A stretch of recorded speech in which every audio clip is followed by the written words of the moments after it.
In a vast desert of digital noise, find your peaceful oasis in the glowing neon of our cinematic storytelling. We offer a place for deep reflection, raw emotion, and the beauty of art. Click subscribe now and find your sanctuary in our world of vivid stories. Mother-in-law handed me a dish towel the moment I walked through the front door. Not a hello, not a hug. She pulled it from the kitchen drawer without even looking up and held it out behind her like I was something she'd already accounted for. A utility, a fixture, the kind you only notice when it stops working. The glasses need polishing, she said. We're using the crystal tonight. Don't chip anything. Her name was Margot, and she had a gift for making you feel like a guest in a house you were actively paying the mortgage on, which in this case, I was. Not literally this house, her house, but the principle was close enough to sting. I set my bag down by the entry and picked up the towel. Behind me, I heard my husband's brother, Brendan, laughing at something in the living room. That braying, too loud laugh he did when he wanted people to know he found himself funny. His wife, Claudette, was perched on the arm of the sofa in a dress that cost more than my first car, nodding along like her neck was spring-loaded. She's already in there polishing things, Brendan called out, not bothering to lower his voice. See, that's what I mean. Some people just know their role. Claudette laughed, a small, silvery sound, the kind that meant she agreed but wanted plausible deniability. I moved into the kitchen and started on the glasses. I want to be clear about something because I know how this sounds. I know the obvious question. Why were you there? Why did you keep showing up to these dinners, this house, these people, and handing them the ammunition to use against you? The honest answer is that I loved my husband. Past tense now, but tense at the time. And he had this bottomless need for his family's approval that I kept trying to help him satisfy. Every holiday, every birthday, every so-called celebration, I showed up. I smiled. I polished the crystal. I told myself it was temporary, that eventually they'd see me clearly. They saw me clearly. They just didn't like what they saw. Here is what Margot saw, a woman who worked in commercial real estate finance, which she translated to works in an office somewhere. A woman who had grown up in a two-bedroom apartment with a mother who waited tables, which she translated to doesn't know what a proper table setting looks like. A woman who had, against all probability, married her younger son Callum, the good one, the stable one, the one who hadn't needed 3 bailouts and a co-signed lease before his 35th birthday. That was Brendan, for the record. 3 bailouts, 1 co-signed lease, 1 restaurant that lasted 8 months, 1 consulting firm that had a website but no clients. And currently, as of 6 weeks before this particular dinner, a brand new business venture he'd been telling anyone who would listen was going to make him a millionaire. He'd been invited to buy into a boutique real estate development fund, a junior partnership stake, the kind of opportunity, he said, that didn't come along twice, the kind of opportunity that required a significant buy-in to secure your seat at the table before the fund closed to new investors. $420,000. The house Margot and her late husband had paid off over 30 years. Brendan had convinced her to use it as collateral. I knew this because Callum told me, and because I had already been watching the fund for 11 days. I need to back up. My official title is Senior Credit Analyst at a distressed asset firm. What that means, in plain language, is that I spend my days studying deals that are about to go wrong. I look at capital structures the way a doctor looks at x-rays, not for what's there, but for what shouldn't be. Hairline fractures, shadows where there shouldn't be shadows. 7 weeks before this dinner, one of our firm's early warning systems flagged a fund called Meridian Horizon Partners. Boutique development outfit, mid-market positioning, soliciting junior partnership stakes at $120,000 per seat, or the cornerstone tier at $420,000, which came with a promised advisory role and preferred return structure. The numbers were immaculate. That was the first problem. Real numbers are never immaculate. Real numbers have friction. They have a weird line in the interest calculation or a footnote that doesn't quite add up. Meridian's pitch deck read like it had been assembled by someone who knew exactly what institutional investors wanted to see and was very carefully constructing the illusion of it. I pulled the principals. I pulled the registered entities. I cross-referenced the development projects they claimed as collateral assets. 2 of the 3 completed projects were parcels with permits, no structures. 1 was a property that had been sold out of the portfolio 18 months earlier, which meant they were still showing it as an asset while it was legally someone else's property. It was a Ponzi structure dressed in very good linen. I flagged it internally. My firm's compliance team agreed. We documented everything and filed a preliminary notice with the SEC. Then, because the fund was still an active solicitation, I did something I don't usually do. I kept watching. I watched because the solicitation materials mentioned a regional partner development push in our area. I watched because the names of some of the early investors, pulled from a court document in an unrelated matter, included a name I recognized. Reginald Stowe, Margot's financial advisor, the man she'd trusted with her retirement account since her husband died. I didn't tell Callum right away. I told myself it was because I wanted to be sure. That was partly true. The other part, if I'm being honest, was this. I had warned this family before. When Brendan's restaurant was 6 weeks from collapse, I ran the numbers and laid them out at this same table on a Sunday in October. I showed them the burn rate. I showed them the vendor debt. I showed them what was going to happen. Margot told me I was being negative. Brendan told Callum I was jealous of his entrepreneurial spirit. 2 months later, the restaurant closed and Callum quietly wrote a check to cover Brendan's back rent. So yes, when I found out what was happening with Meridian, I did not immediately call a family meeting. I documented. I built the file. I made sure that when I spoke, I could not be dismissed. That took 3 weeks, and in that time, I did one more thing. Through the distressed asset side of my firm, I participated in a structured purchase of Meridian's senior note obligations. It's complicated, and it would take longer than this to explain the mechanics, but the simplified version is this. When a fund like Meridian starts to deteriorate, it leaves paper trails, obligations, liabilities that can be acquired. My firm, seeing the coming collapse, moved to acquire a controlling position in those obligations, which, under the fund's own operating agreement, triggered a right of oversight and eventual receivership. We closed that position 9 days before the dinner. I did not own Meridian, but my firm held the lever that would determine what happened to it, and I had been appointed the firm's lead on the matter. I was, functionally, the last person on earth Brendan should have been bragging to. The dinner was Margot's idea, a celebration, she called it. Brendan had just received his official confirmation letter from Meridian. His cornerstone partnership was secured, pending final fund close. He wanted to mark the occasion with family. He wanted to sit at the head of his mother's table and let everyone know that the tide had finally turned.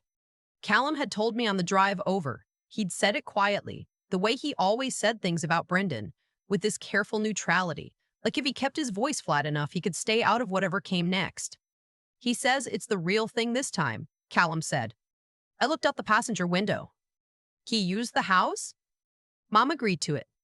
I didn't say anything else. I just watched the streetlights go by and thought about the file sitting on my work laptop and the calls I'd had that week with our legal team and the letter that was already drafted. That would go out Monday morning. 3 days away. So I went in and I polished the crystal and I let Margot hand me a towel and I listened to Brendan hold court in the living room. He had printed out his confirmation letter. He was showing it to Margot's neighbor, a retired school teacher named June, who had come for dinner and was nodding the way people do when they don't quite understand something but don't want to admit it. Junior cornerstone partner, Brendan said, tapping the letterhead. That's not a small designation. These funds don't give that title out. You earn it. How wonderful, June said. The projected return on the preferred tier is 18% annually. He said it the way someone says something they've memorized rather than understood. Once the fund closes next quarter, the development pipeline activates and we start seeing distributions. I moved past him to set the table. He glanced at me. Something moved across his face, a flicker of something. He'd always been suspicious of me in the low-grade, inarticulate way that people are suspicious of things they can't categorize. I didn't perform admiration, so he didn't know what to do with me. You hear that? He said. 18%. I heard, I said, and unfolded a napkin. Must be nice to understand investments on that level, he said, with a smile that wasn't a smile. Instead of just, processing paperwork. I straightened the fork beside the salad plate. It must be, I said. Dinner was Margot's pot roast, which she made for every occasion worth marking. She was a good cook. I want to say that because it's true, and because I am trying to be fair to the parts of her that deserved fairness. She had worked hard. She had raised 2 sons after her husband's health failed. She had held things together with very little room for error, and somewhere in that process, she had decided that Brendan's grandiosity was a feature rather than a bug. Because if he was going to be something great, it meant her sacrifices had built something great. The sunk cost of it, 30 years of betting on a feeling. At the table, Brendan made a toast. He actually stood up and raised his glass and made a toast to new chapters and finally seeing it through. Claudette beamed. Margot pressed her lips together in that way that meant she was trying not to cry from pride. Callum looked at his pot roast. I looked at my wine. I want to say something, Brendan said, settling back into his chair. He was looking at me now, direct, unusual. He had the look of someone who had been saving this. I know there have been people in this family who have been skeptical. People who maybe didn't think I had what it took. Brendan Callum started. No, let me finish. I think it's important. He picked up his fork. Some people see the world in terms of risk. They see danger everywhere. They're very good at telling you why something won't work. He cut a piece of meat with deliberate care. But the people who actually build things, they're not the analysts. They're not the ones running the numbers from a safe distance. They're the ones willing to bet on themselves. He looked at me. No offense, he said. None taken, I said. I picked up my wine glass. The crystal caught the light. I had polished it well. Inside my jacket pocket, my phone had been quiet all evening, which meant nothing had broken early, which meant Monday was still Monday, which meant I had approximately 60 hours left to sit here and be the cautious one. The skeptic. The one who processed paperwork from a safe distance. I took a sip and said nothing. The next morning, Saturday, I called my firm's lead counsel, confirmed the timeline, confirmed that the regulatory referral was proceeding in parallel and that our receivership motion, once filed Monday, would be a matter of public record within hours, confirmed that all current investors would be notified directly. The collateral lien holders, I said, mortgages, home equity instruments, they're on the list? They're first on the list, she said. Standard protocol. Thank you, I said. Callum was in the kitchen when I came back downstairs. He looked at me over his coffee cup with the expression he got when he knew something was coming, but hadn't decided yet whether to ask. Was that work? He said. Yes. He was quiet for a moment. Is this about Meridian? He said. I sat down across from him. This was the conversation I had been constructing for weeks, in the careful, methodical way I construct everything. I had thought about how to say it. I had thought about what was fair and what was owed and what the difference was between protecting someone and punishing them. Yes, I said. I told him everything. The flag, the analysis, the principles, the false assets, the note acquisition, the Monday filing. I told him that when the receivership motion went through, Meridian would be frozen within 24 hours, that the fund's assets would be reviewed, the investor list scrutinized, and the collateral instruments, including whatever Margot had signed, would be caught in the process. Callum put his coffee down. How long have you known? He said. 11 weeks since the flag. 3 weeks since I was certain. And you didn't say anything. I tried to say something about the restaurant, I said. I tried to say something about the consulting firm. I tried to say something about the co-signed lease. He looked at the table. That's not an answer, he said. No, I agreed. It's context. He was quiet for a long time. I watched him work through it. The loyalty to his brother. The loyalty to his mother. The understanding of what I'd seen and what I hadn't said and why. Callum had always been the person who stayed in the middle, held space for everyone and quietly absorbed whatever was left over. What happens to the house? He said finally. That depends on the receivership process. If Margot moves quickly, files a formal claim as a collateral lien holder rather than an investor, she may be able to separate her position from Brendan's. She'd need a real estate attorney. And if she doesn't move quickly, then she's exposed with everything else. He looked at me. You could call her, he said. You could tell her right now. I know, I said. Will you? I thought about the dish towel. I thought about Brendan cutting his pot roast and saying no offense with the smile that wasn't a smile. I thought about the October Sunday when I laid out the numbers and Margot called me negative. That's up to you, I said. She's your mother. If you want to call her, call her. I'll back you up with everything I have, but I won't pretend I don't know what she'll say, and I won't pretend that I haven't tried before. Callum reached for his phone. He called her. Margot did not take it well. I was on the other side of the kitchen, and I could hear her voice from his speaker, not the words, but the shape of them. The disbelief rising into offense, rising into a particular kind of cold. I know what you're doing tone. When he hung up, he sat very still. She said, "You've always wanted Brendan to fail," he said. She said, "This is exactly the kind of thing you do." I nodded. "She's going to call Reginald," he said. Reginald Stowe, the financial advisor, the one whose name had appeared on the early investor list. She says he'll tell her if there's anything to worry about. "Okay," I said. Monday came. Our firm filed the receivership motion at 9,017 in the morning. By noon, it was public record. By 2 p.m., 3 financial news outlets had picked it up. By 4 p.m., Meridian's offices had gone dark. Phones unanswered. Website showing a maintenance page. By 4:30, Reginald Stowe's professional license had been flagged in connection with the SEC referral. Brendan called Callum at 5:12 p.m. I was sitting at my kitchen table with my laptop when Callum came to the doorway. He had that look, the flat, careful neutrality he used when he needed a moment before he could speak. "He wants to come over," Callum said. "Okay," I said. They arrived at 6:45, Brendan, Claudette, and Margot. Claudette had been crying. Margot had not, but she had the dry, brittle composure of someone who had decided crying was not something she could afford right now. Brendan had the Meridian confirmation letter. He was holding it like it had done something to him personally. They sat in our living room. I brought water. Nobody wanted it. "Tell me what happened," Brendan said. "Not to me." "To Callum?" "You should ask her," Callum said. "She's the one who knows." So Brendan looked at me.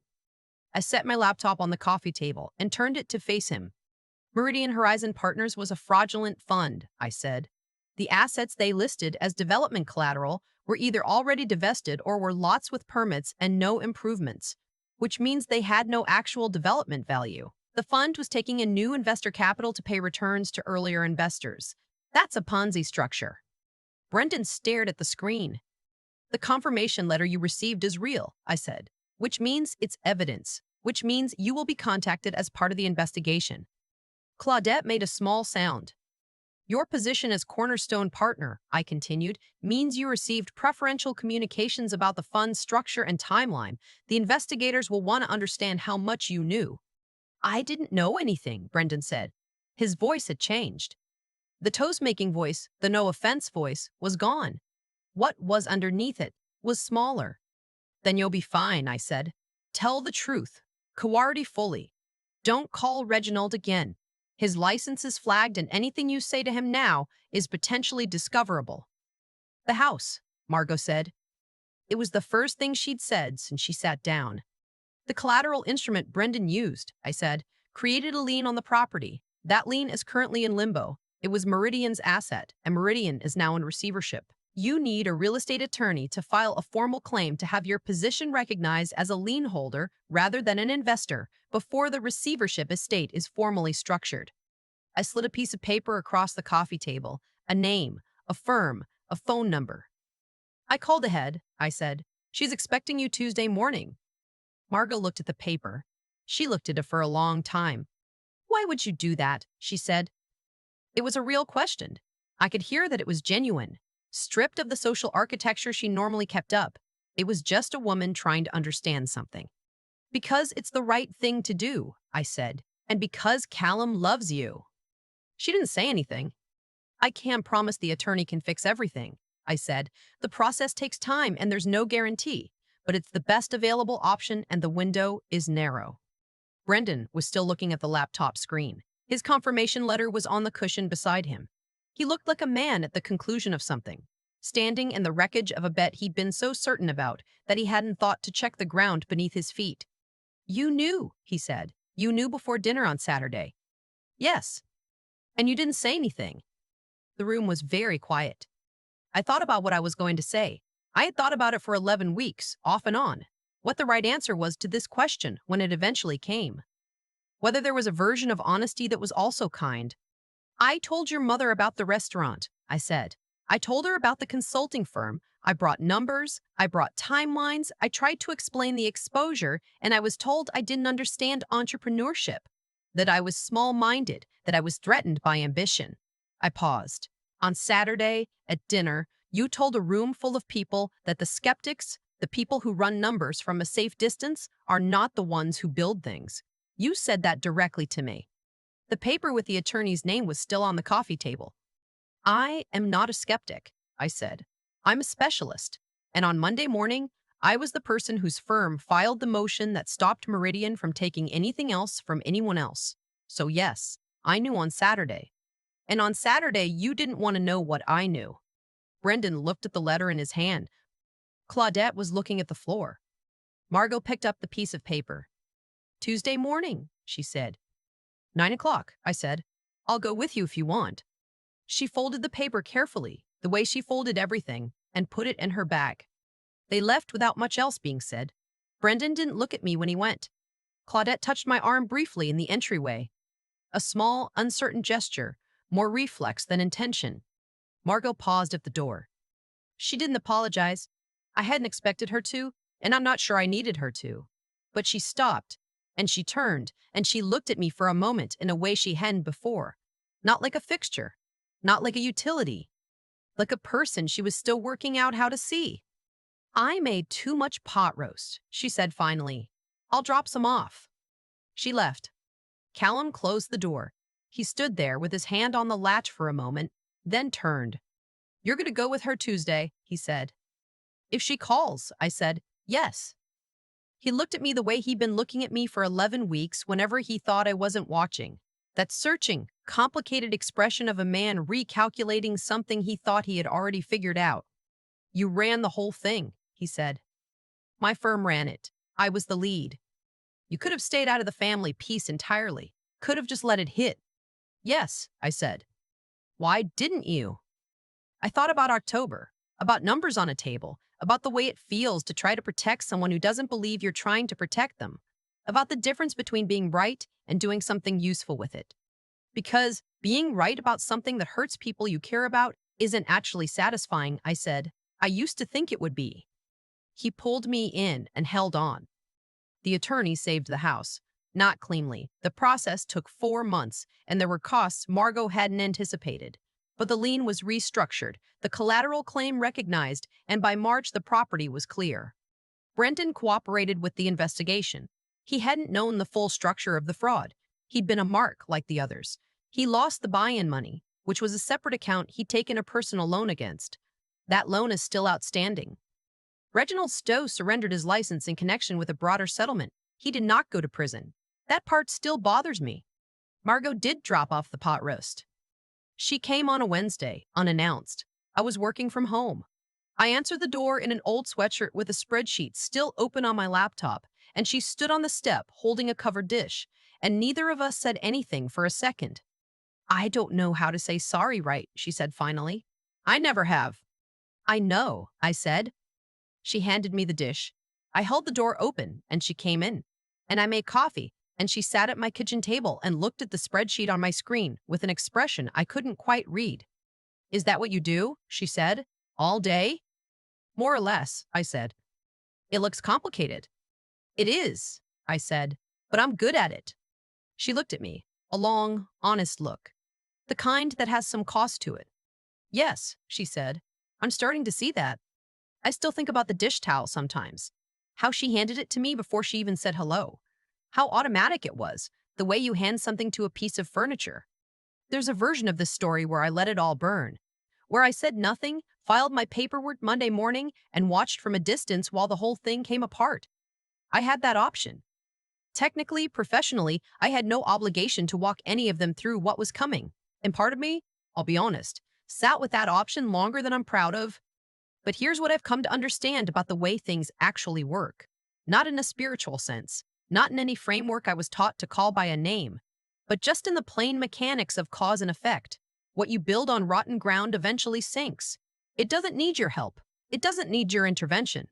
Brendan had constructed his entire identity on shortcuts and borrowed credibility, and Meridian found him the way that kind of structure always finds the people who are most desperate to believe in it. The con, didn't create the vulnerability. The vulnerability had been there for decades, built out of entitlement and unchallenged assumptions and a family that kept covering the losses instead of naming them. What I had to decide was what my role was in that collapse.